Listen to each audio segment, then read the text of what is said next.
Hi, my name is Joe Gentili. I'm a partner at Sarraf Gentile LLP. If you clicked on this video, it's probably because you're a fan of the show Billions, like I am myself. And in the last couple of seasons, there's been this mini storyline about this group of paintings that one of the lead characters, the billionaire Bobby Axelrod, had purchased at Art Basel in Switzerland. The paintings were shipped to New York and they were delivered to his office, and he freaks out because he realizes that if he opens the boxes and takes delivery in New York, he's going to owe about $75 million in sales and use taxes to the state of New York. So to try to avoid this, he goes through this complex scheme of having the painting shipped to a free port in upstate New York, and then having copies made of the paintings to put in a free port while he secretly has the originals put in his New York apartment.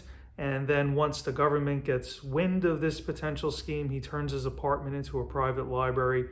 None of this would work in a million years. It's just pure Hollywood fiction. But there's a teachable moment in this. And the teachable moment is that, let's assume that you were involved in this somehow. You worked for Bobby Axelrod. You figured out that this scheme was going on, and you decide to be a whistleblower and turn him in. So if you turn him in under the New York False Claims Act and the state prosecutes him, Bobby Axelrod could be on the hook for the $75 million times 3 plus interest and penalties. So he could end up owing over $225 million if he was turned in. And in that scenario, the whistleblower would get between 15 and 25% of the amount the government collects. So hypothetically, the whistleblower could end up walking away with over $50 million in that scenario. To do that correctly, you have to file a case under seal. It's a complex legal procedure, and it would require working with an attorney that's experienced in the area.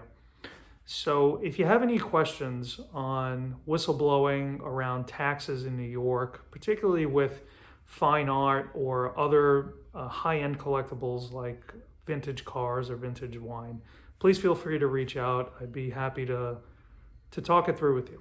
Thanks.